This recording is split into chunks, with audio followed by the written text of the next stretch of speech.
When wildlife filmmakers are paid a visit by their stars, when they discover species in unexpected places, when a drama ends happily, and when they encounter their favorite animal for the first time, these are filmmakers' best moments. This is a tamed animal. No, it's not, it's wild. This film is about their most memorable moments.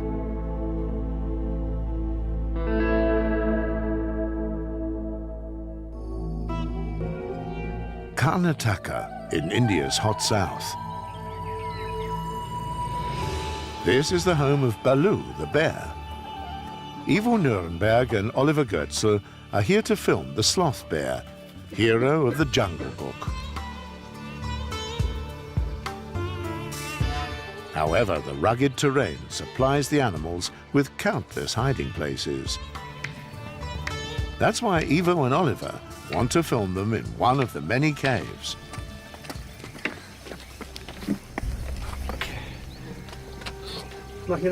I'll make a bit of noise. While Oliver ensures that no one is home, Uwe carries the remote-controlled camera to another entrance. A surprise encounter with a sloth bear could end fatally. In India, the bears cause more fatalities than tigers and leopards put together.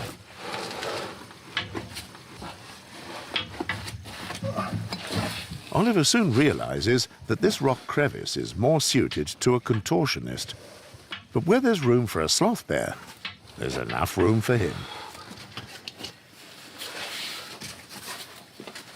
Okay, Ivo, camera. Ivo has the easier task.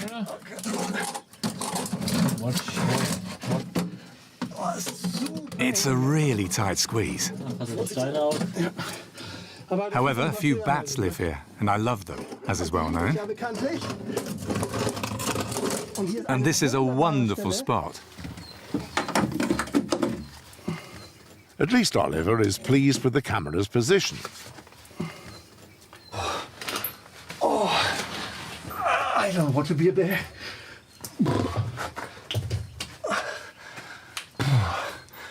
But such a beauty cave. Wow.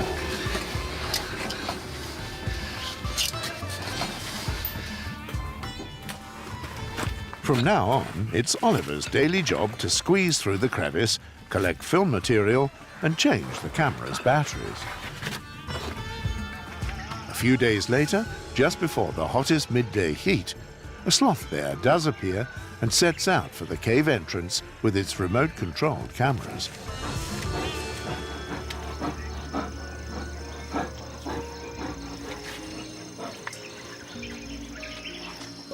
High up in his lookout post, Oliver is busy with his high-tech equipment. All of a sudden, he is wide awake. The sloth bear doesn't seem to notice the cameras. He calmly settles down for his siesta. Oliver can hardly believe it. The first filming is wrapped up. This is simply not true. This is a tamed animal. Definitely. This must be a tamed animal, isn't it? No, it's not. It's wild. But it gets even better. Ivo? Ivo, can you hear me? Yes? Congratulations. We've got 2 bears in the cave. I can't believe it. Ivo is pleased, although his enthusiasm is somewhat subdued by the extreme heat. This was a fantastic shot. For Oliver, on the other hand, the sensational pictures make him forget even the hottest temperatures, and the bear has found a new favorite spot.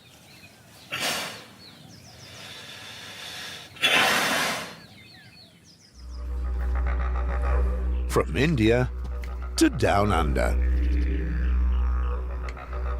There is hardly an animal more typical of Australia than the red kangaroo. The largest of all marsupials poses a particular challenge for filmmakers Jens Westphalen and Thoralf Grospitz. The problem was the flight distance of the kangaroo is incredibly long. We couldn't hide and get close enough to them. They often have flight distances of 1, 2, 3, or even 500 meters. You have to look hard for an animal that will allow you to approach it. Why some of them allow you to get close, I can't say.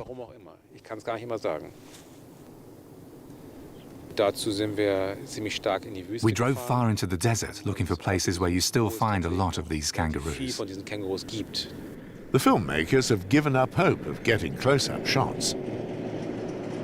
But as luck would have it,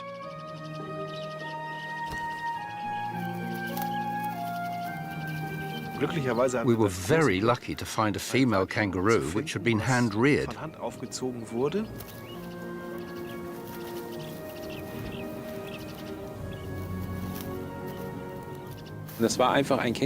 All of a sudden, a kangaroo hopped out of the bush. The scientist, our advisor, said, "Oh, I know this kangaroo. I haven't seen it for 2 years." Then she said, "Well, let's see." So we approached it.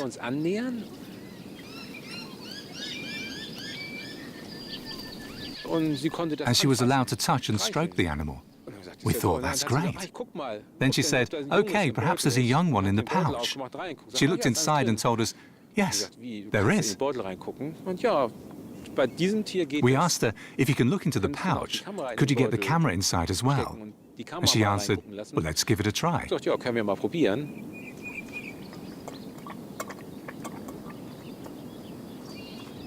She said to me, "While you feed the animal, I'll insert the camera.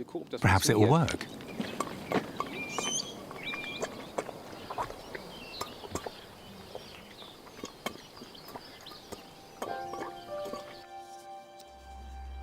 And it's worked out.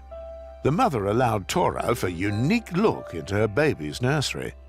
The baby was merely a few millimeters in size. It was really fascinating. The pouch has a ring of muscles, which they can pull very tight. And if the kangaroo doesn't want you to look inside its pouch, you won't be able to. Because she was relaxed, we were able to gently open her pouch. You feel how the muscles relax, and then you can carefully insert the camera. Suckling on its mother's teat, the baby won't let go for the next 70 days. I've never touched or fed a kangaroo before. It was a really amazing experience.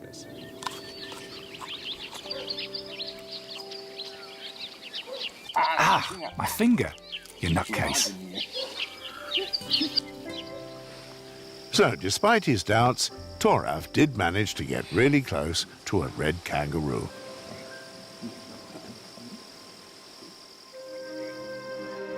Wrangel Island in the Arctic Ocean and northeast of Siberia. Wildlife filmmaker Uwe Anders is filming a colony of breeding snow geese. Ranger Tolja Rushov signals he has discovered something. A wolf. Strangely, however, the geese are unperturbed.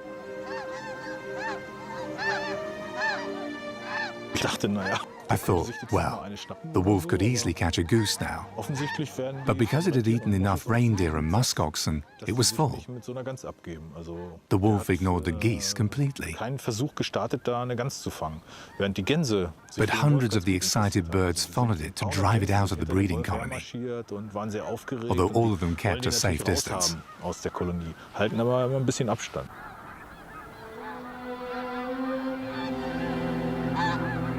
When the snow geese have settled down, Uwe takes a break in his tent. A few minutes later, unexpected guests arrive, young Arctic foxes.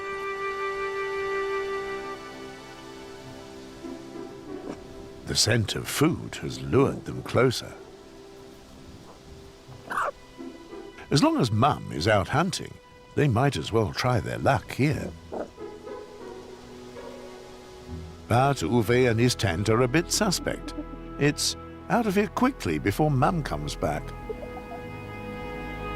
When she returns, she discovers something unusual. To get a good sound recording of the cubs, I placed the microphone quite near to the den. Of course, the mother noticed the mic immediately and pulled it out. She was intrigued by the furry windbreaker. Perhaps it reminded her of an animal.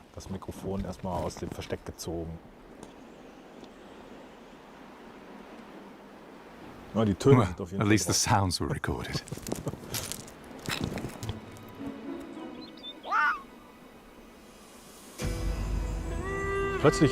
All of a sudden, a large head appeared. It was a wolverine. It looked over the hill ridge, saw me, and ran away immediately. If I hadn't been sitting there, it would have killed one or two of the cubs. Unfortunately, Uwe can't provide them with enough protection. But day by day, the litter was reduced in size. In the end, there were only 2 cubs left. And Mum supplies these 2 with plenty of meat from the nearby geese colony.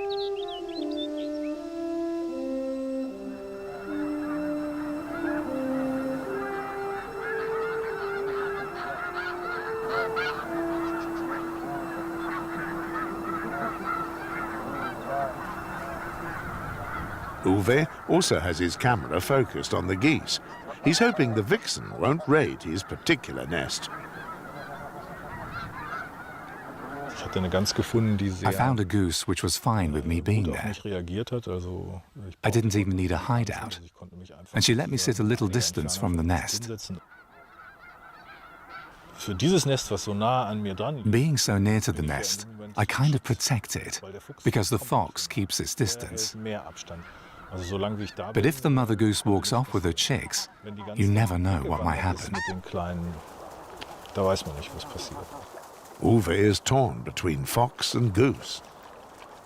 Sure, you always want them to survive, but at the same time you want the small foxes to survive too. That's the eternal dilemma. But it is the fox cub's visit to his tent that will be unforgettable.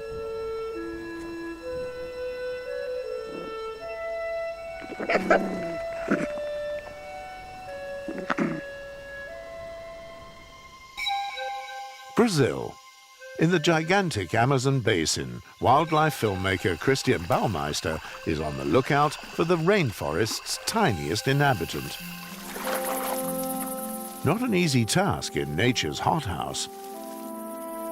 Finding the tiny creature is one thing, filming it another. More often than not, it's an enormous technical challenge. The star in front of his lens is the long-billed hermit. Its nest, hidden at the tip of a palm leaf, is the size of a thimble. The female must feed its young up to 140 times a day, an exhausting procedure when your wings beat 80 times per second.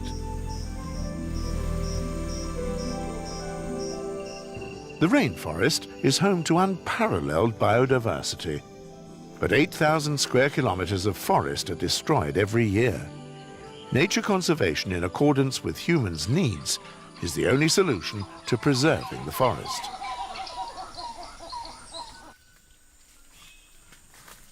For several days, Christian Baumeister accompanies a group of Matis Indians on their trek through the forest.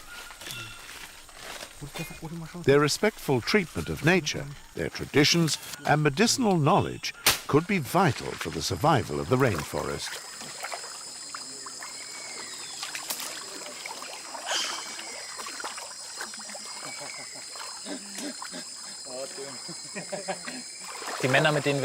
These men had lived half their lives in a completely different world, only familiar with the rainforest. All of a sudden, they're catapulted into a new era, leaping 10,000 years forward. The Matis have a strong connection to nature. They harvest the curaria liana and use its poison, called curare, as an anesthetic or on deadly arrowheads. Over many generations, these Indians have accumulated knowledge of natural substances which can be used as medicine. This immense wealth of knowledge is of vital importance for mankind. If the forest dies, the medicinal herbs, which could help people worldwide, will be lost forever. The indigenous people and their knowledge of nature will cease to exist. So will the giant trees and the animals that live here. These scenes could soon be history.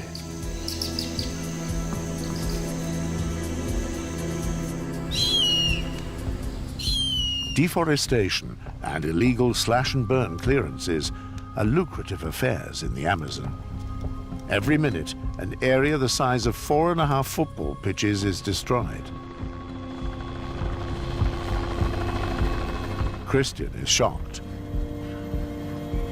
but he looks to the future with confidence.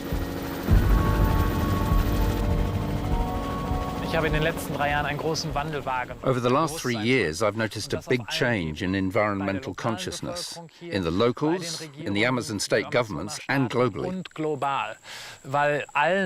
I think everyone knows how essential the rainforest is for the world's climate. Without the forest, there would be huge droughts in Amazonia, so we have to fight for its preservation. More than 2,000 sawmills in Brazil alone process the tropical timber, many of them illegally. The Brazilian government is keen to find the mills and shut them down, using armed force if necessary.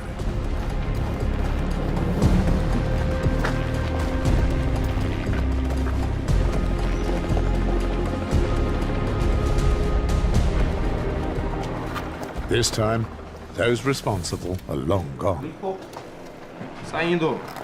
Even so, nature conservation is worth it. In 2005, Brazil was able to reduce the felling of trees by 1/3. The rainforest is so full of diversity and so significant for mankind on the whole that no one can afford it to be destroyed.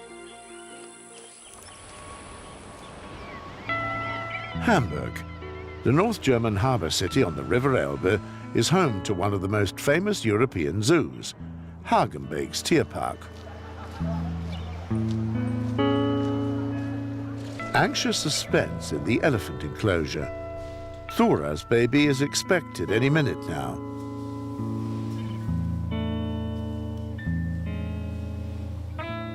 The vet and the elephant warden are waiting for the first contractions. It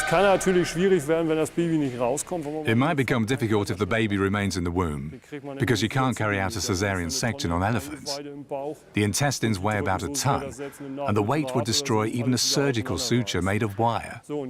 So I have to consider giving her an injection that would start the contractions. Or should we wait and allow her the opportunity of giving birth the following night?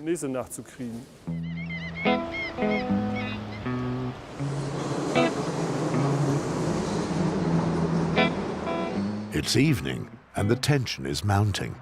Thora's contractions have started again.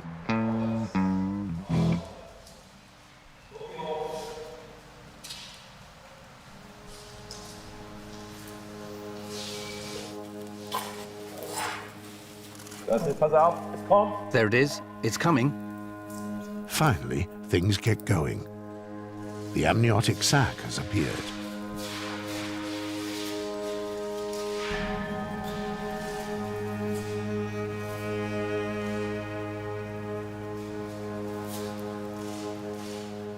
A few more pushes, and she's made it.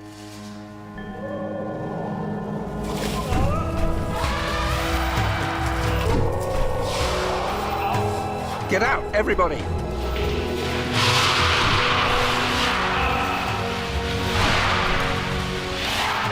Nudging it with her foot, Thora encourages the baby to stand up.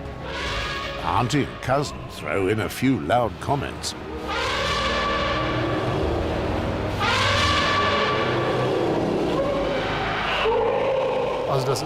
Of course they're excited. By making those loud contact sounds, the herd is asking, "What's going on there? Where are you?" Perhaps they want to welcome the newborn too. Vielleicht auch so ein klein bisschen Begrüßung für den Neuen.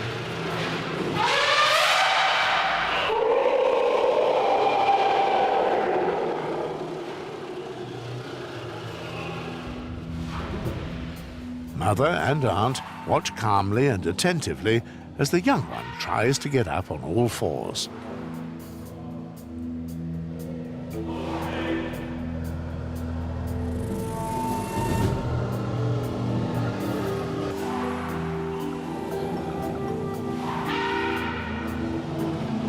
Easy as pie.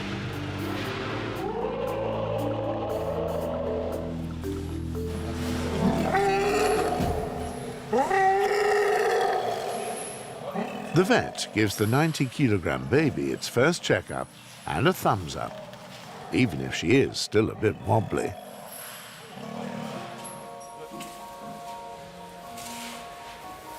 The elephant baby is christened Rani, Princess. Tomorrow, she will be allowed to meet her future playmates for the first time. So, Lazing, go back. Sheila, come to me. Move along. Kendi, move along. Go, everybody. There are enough youngsters at Hagenbeeks, such as 2-year-old Sheila and 9-month-old Sharuk. Sticking close to her mum, Rani steps shyly out into the hall.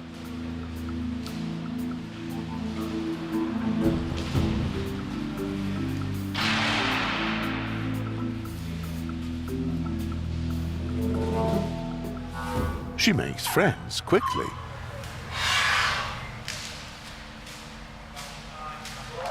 The adults form a protective circle around Thula, so Rani can suckle undisturbed.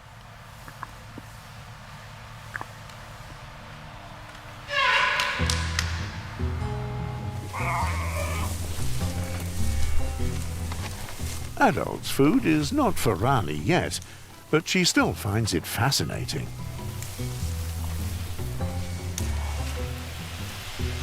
The wardens are relieved that everything went so smoothly, and they're happy to see how lively Rani is, and not at all shy anymore.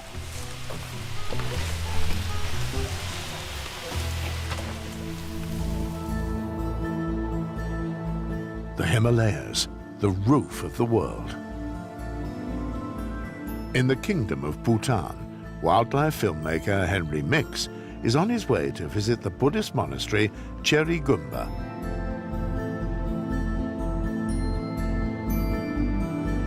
The 400-year-old monastery has a particular attraction. Signs at the entrance give it away. Below the monastery walls, grey Himalayan gorals are grazing, shy wild goats. I'm deeply impressed by the fact that no one I met here in Bhutan kills animals. That applies to the tiniest ant as well as the biggest wild animal. Obviously, there is not much or no poaching at all. And poaching is one of the main reasons why habitats in Asia have been destroyed and many animals have been driven to the point of extinction.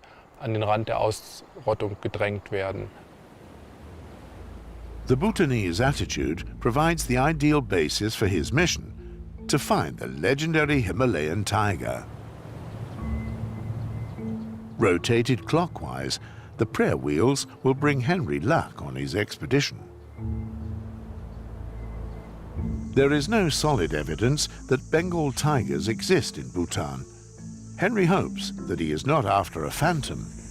He has put up camera traps, much to the distaste of some inhabitants.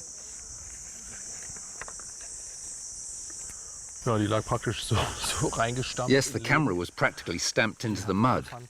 Maybe an elephant got annoyed with it. Probably at night time because the camera trap flashes and elephants don't like that at all. After an elephant has hit its trunk against it, it looks like this, a pile of electronic waste. One of the camera traps has remained intact, but a tiger hasn't been sighted yet. At least the region is full of other wildlife.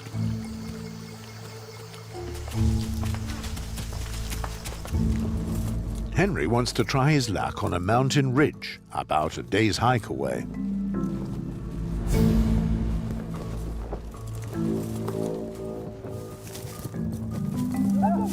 With each step, the air gets thinner.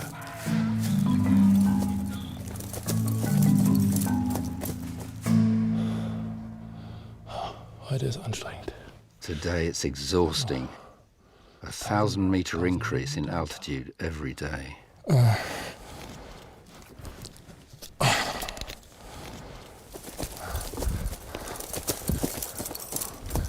After 8 hours hiking and having left the tree line behind, they've finally arrived at the next camp. Henry is skeptical. Kaum zu glauben, dass man hier irgendwas... It's hard to believe that we'll find any big cats here, but we'll see. Oh, wir werden sehen.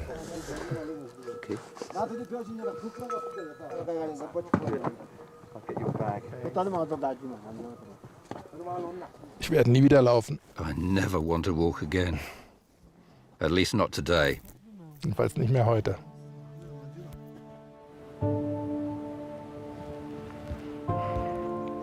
Will he manage to track down the wild cat at an altitude of over 4,000 meters? He checks a camera trap that he's hidden in an old rhododendron bush. Dass auf der drauf ist, da bin ich besonders gespannt. I'm really curious about the photos this camera has taken. There's no better place for a camera trap than this. All game trails converge here, and all animals have to pass this tunnel. It's a kind of bottleneck. Let's have a look. 30 Bilder. 30 photos. Wandernde Ranger. Rangers walking. Guckt einer rein. One of them's looking into the camera. Oh. Unbelievable. A tiger. It's a huge male. A sensation. No proof of a tiger at this altitude has ever been found before. Oh, ist das ein Riesentier. It's a gigantic animal.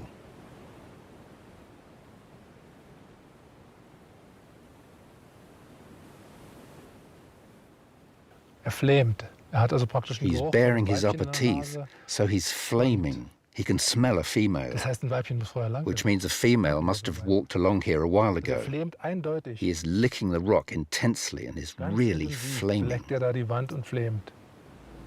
During the next few days, Henry's camera traps capture pictures of the large male in various places above 4,000 meters.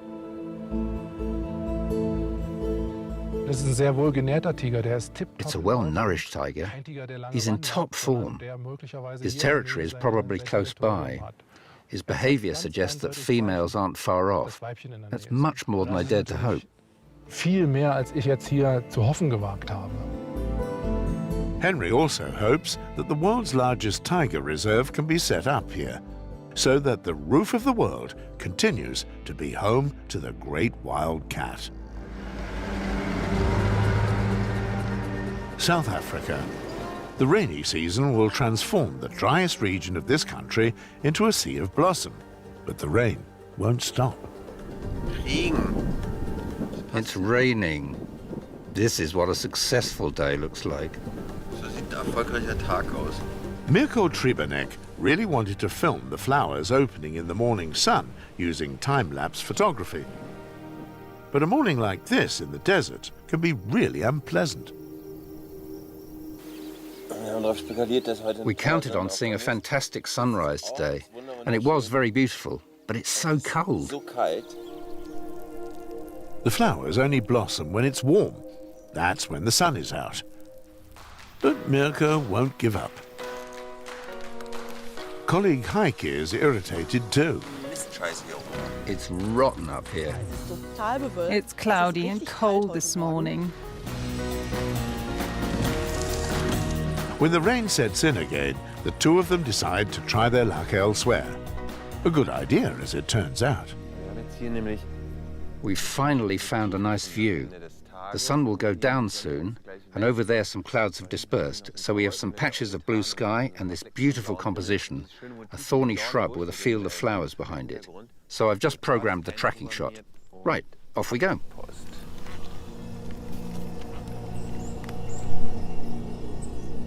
Really nice. It was well worth the effort. All the frustrating work is forgotten.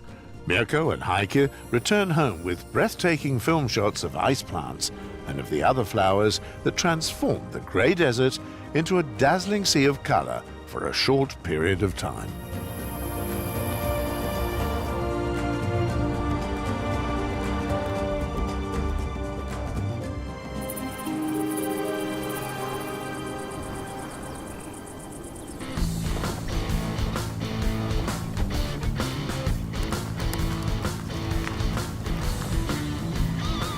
The North Sea coast, a place to relax, to enjoy swimming, and busy beach life.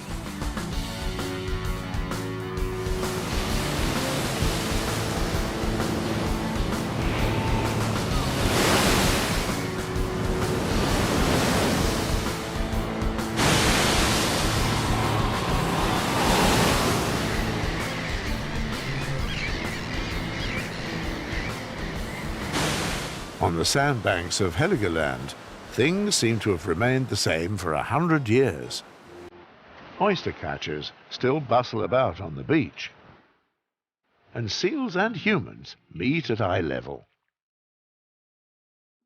For those with strong nerves, you can splash around with grey seals who are in their element.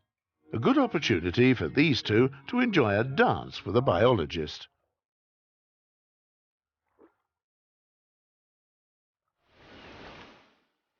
Normally, swimmers are recommended to keep their distance, but these extremely inquisitive seals see things differently.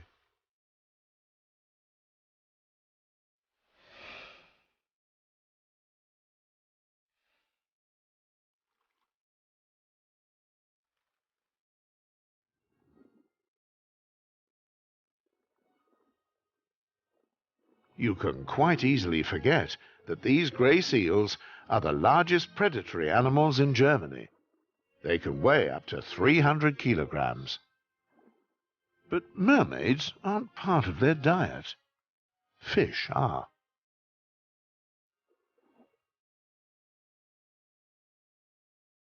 For a long time, grey seals were considered competition for fishermen. They were almost wiped out of the North Sea. Since hunting has stopped, the population has flourished. Now, over 300 young seals are born on the sandbanks of Heligoland each year.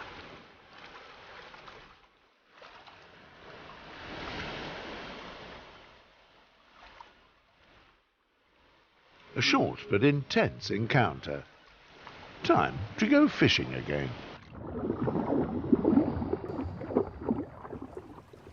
In the Wadden Sea of Schleswig-Holstein, North Germany, a young seal is all on his own. Thank goodness, help is at hand.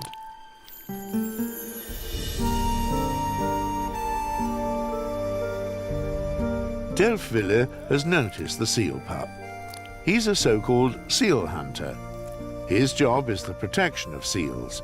Hunting no longer exists. Only seal hunters are allowed to get this close to the pups.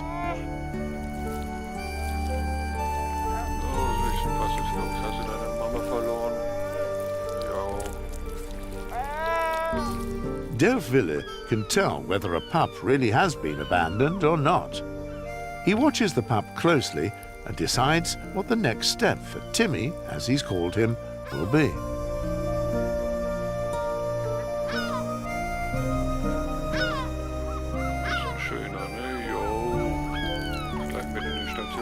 If possible, the pup is encouraged to rejoin his mother.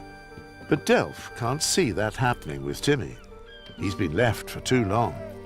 His mum is nowhere in sight. So he takes the pup with him to the seal sanctuary in Friedrichskoog on the North Frisian coast. This is more than just a zoo. It's a place of research and information, and an orphanage for motherless offspring like Timmy. So, Madame. Time for a health check with Tanja Rosenberger, head of the sanctuary. We'll measure his length. 60 centimeters. That's good. His width? 55. That's also pretty good. Should we check his head first?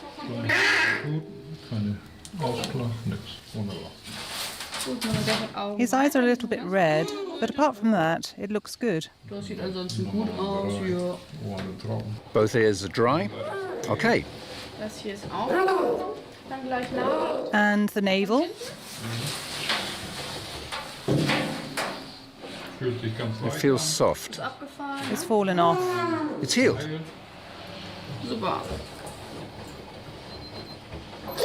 37.1, very nice.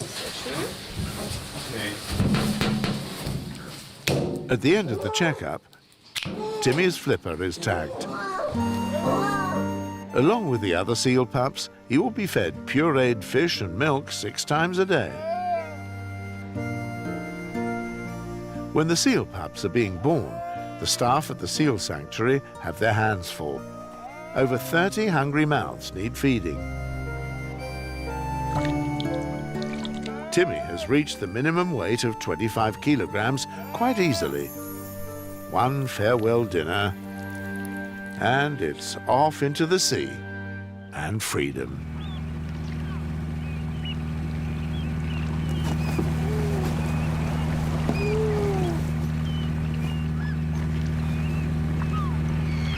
Routine for Delphine.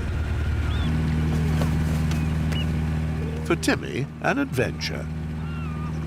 They've reached their destination. Time to get down to business. What might be going on in the young seal's head? It's a big leap from Pup's paddling pool to the wide open sea. Now it's Timmy's turn. Saying goodbye is always tough.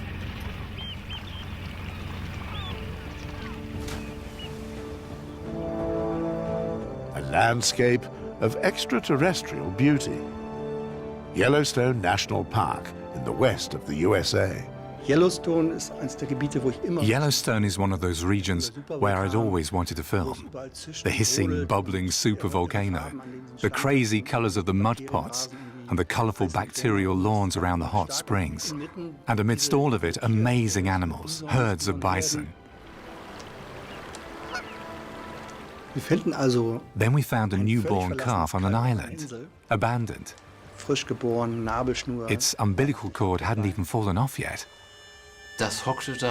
It was all alone and there was absolutely no sign of another bison. No herd of bison, no bison mother searching for her child.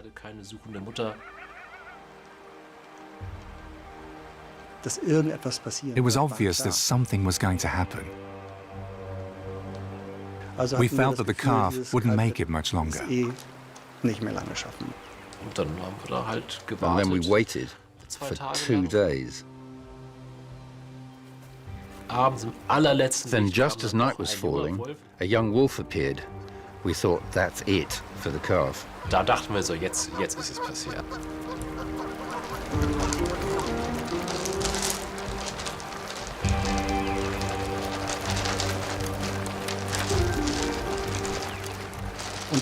The calf kept moving like this. I've no neck, because wolves always try to get to the neck. And the wolf was quite silly, not very courageous or determined.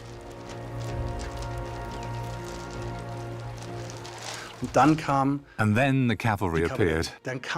All of a sudden, a bison came trotting along.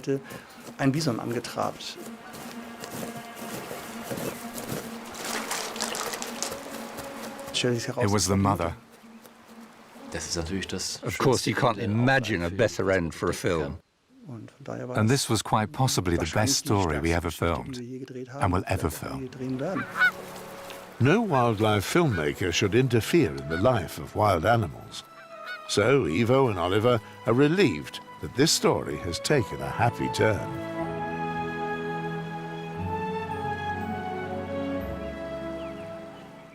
In the east of the USA, Jan Haft is on the lookout for salamanders. The Smoky Mountains are known as the salamander capital of the world. Just imagine, more than 30 species live here in this national park.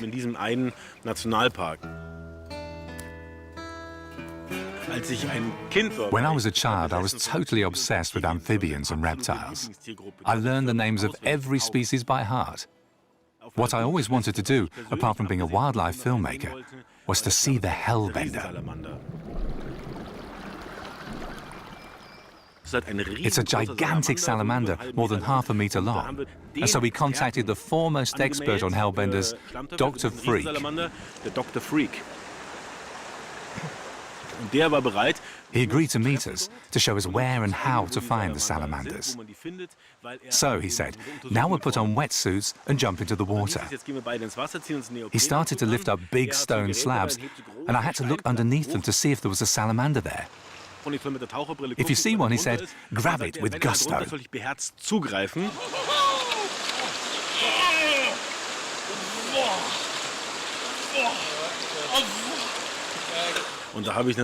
Of course, I happily agreed to go with him, because as a child, it had been my biggest dream to catch a hellbender. And as a child, I'd have loved to have taken this hellbender home. It's different now, but to get so close to such an animal, being asked by a scientist to do so was fantastic. It worked out really well. A wildlife filmmaker in luck, thanks to the hellbender. Hell, however, is not where it lives. Its preferred habitat is a cool, crystal-clear river.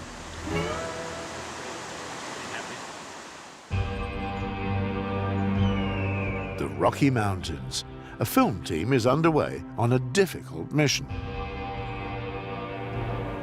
Yosemite, it's a unique place. This will be the place where we will spend a lot of time, and it will be very, very hard. The forest very dense, and the landscape very steep, with a very short visibility. Janne Henriksson and Josep Matthews want to film an extremely shy cat. I would say it took about 1 year before we first saw the bobcat. To get the animals behave naturally, the only way is to sit in a hide. Because the wildlife afraids human shape as fire. Of course, we have made in our history all to scare them. Now we have to pay the loan. The wildlife filmmakers, I mean. A lot of effort to get good sound and film material. It's a parabolic microphone, and this parabol, the dish around the microphone, works as an amplifier. So, and it makes the microphone as an equivalent of telephoto lens. It brings the sound closer to you. Apart from all the technology, Josep and Janne need one thing in particular: patience.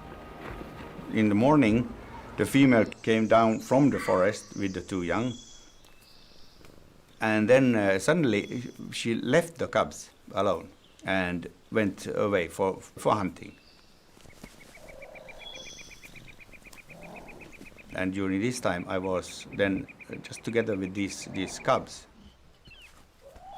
It was a quite nice happening. When we had seen the cat first time, then we started to see him more and more.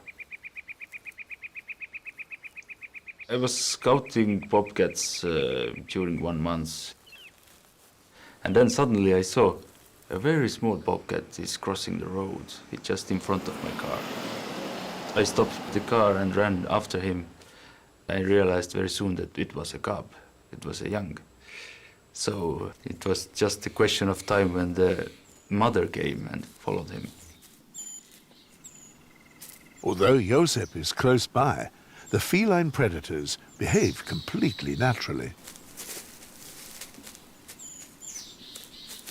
I was really able to shoot unique scenes of the mother bobcat teaching the young hunting wolves. It was a great reason to celebrate all the shots we got from the Bobcat. And we celebrated, of course. That's a good omen. North Finland, far north of the Arctic Circle.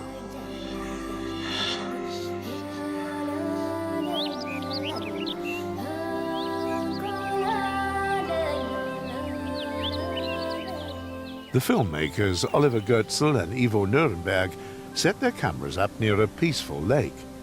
Little do they know what heart-wrenching scenes they'll be filming. We placed our camo tent next to an elk carcass. And then a mother bear with her 2 cubs came along and started to eat the carcass. A second mother bear with 3 cubs appeared and wanted to eat too. And a fight broke out. Streit.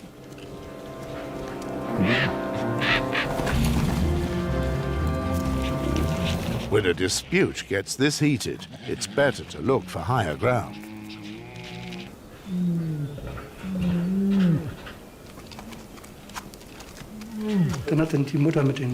The mother with the 3 cubs wanted to retrieve her cubs from the tree and started calling them.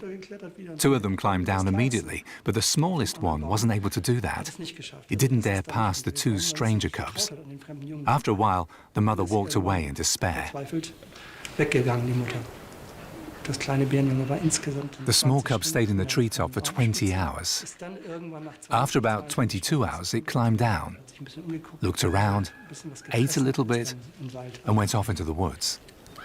We thought that tiny little thing would die out there. Freezing and hungry, alone and afraid, with other hostile bears nearby.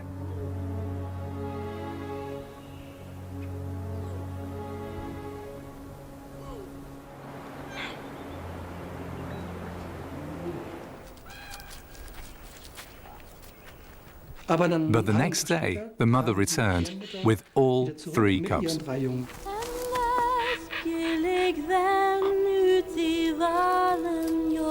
No one knows how the young bear managed to survive. For Ivo and Oliver, it's the best happy end they could have imagined.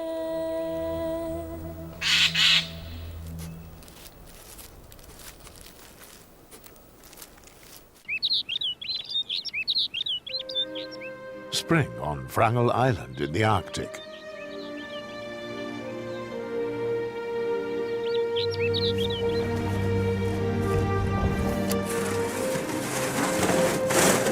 Filmmaker Uwe Anders sets out across the tundra to find his snowy owl family.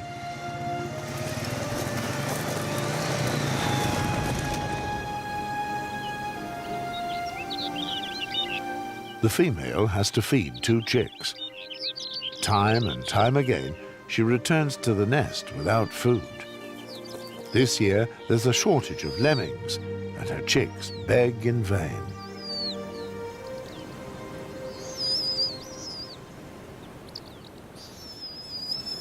Uwe knows that the smallest chick probably won't survive.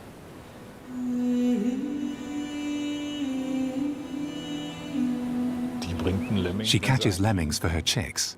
The chick that grabs the lemming first gets to eat it. If she catches plenty of lemmings, everyone gets their fill. If not, some of her offspring die.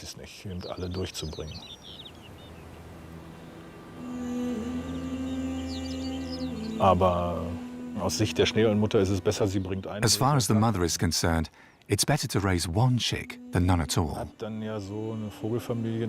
But if you watch a bird family like this for a while, it saddens you to see that some of them won't make it. But they are wild animals, and that's the way their life is. Even if that means that the weakest chick dies.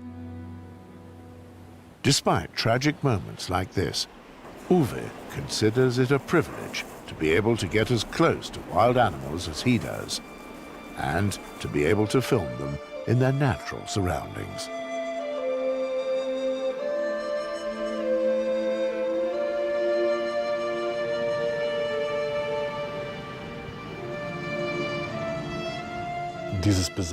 Of course, you really experience the beauty of the outdoors. And the camera manages to intensify the atmosphere even more. But being outdoors, it's great. It's even better than great. Eigentlich toller sogar.